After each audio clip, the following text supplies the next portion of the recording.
Australia menjadi salah satu lawan berat timnas Indonesia di putaran ketiga kualifikasi Piala Dunia 2026 zona Asia di grup C. Sesuai jadwal, timnas Australia akan menjadi lawan kedua timnas Indonesia di grup C dalam kualifikasi Piala Dunia 2026 zona Asia. Setelah tandang ke markas Arab Saudi, timnas Garuda akan menjamu Australia pada 10 September 2024 di Stadion GBT atau Gelora Bung Tomo di Surabaya. Lantas bagaimana gambaran kekuatan tim Australia dari hasil 6 pertandingan terakhir? Australia tampil sempurna di putaran kedua kualifikasi Piala Dunia zona Asia. 6 pertandingan dipukul rata dengan kemenangan meyakinkan selama penyisihan grup, bahkan tidak kemasukan satu gol pun. Pada laga perdana Australia berpesta gol ke gawang Palestina dengan skor 5-0. Kemudian pada laga kedua, Australia mengalahkan Bangladesh di laga tandang dengan skor 2-0.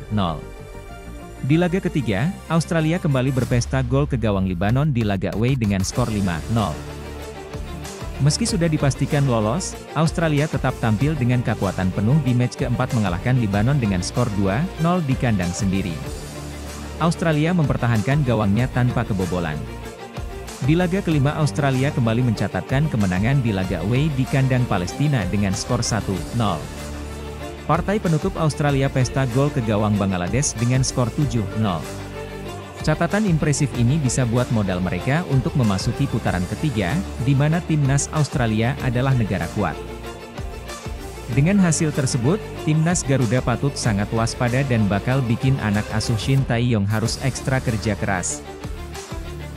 Pelatih Australia, Graham Arnold, angkat bicara soal kans timnya lolos ke Piala Dunia 2026. Pelatih 58 tahun tersebut tak ingin menghabiskan banyak energi saat jumpa Jepang. Dirinya bahkan mengatakan tak terlalu peduli dengan persaingan dengan Jepang di ronde ketiga kualifikasi Piala Dunia 2026 zona Asia. Artinya timnas Australia cukup mengalahkan negara selain timnas Jepang. Australia memang masih kesulitan menghadapi Jepang sepanjang sejarah. Australia terakhir kali mendapatkan kemenangan atas Jepang pada 2009. Namun, pelatih 58 tahun tersebut tidak tertarik untuk mengulang sejarah tersebut. Sebagai gantinya, Graham Arnold bakal fokus mengalahkan tim-tim yang ada di bawah Australia, salah satunya timnas Indonesia. Jika Australia bisa menyapu bersih atas tim pesaing selain Jepang, maka Australia bisa lolos ke Piala Dunia 2026 secara otomatis bersama Jepang di grup C. Jepang adalah tim yang bagus. Yang sangat penting adalah, tim-tim di yang bawah kami harus kita kalahkan, kata Arnold dilansir bolasport.com dari FTBL.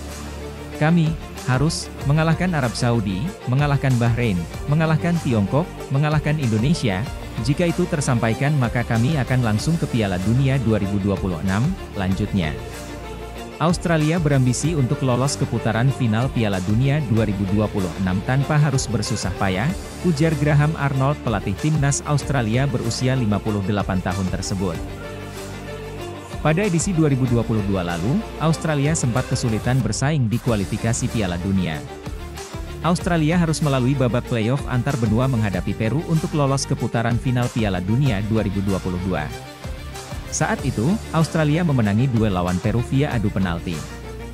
Harapan saya dan target saya adalah lolos langsung ke putaran final Piala Dunia, ujar Arnold. Tidak ada satupun yang ingin lolos melalui playoff.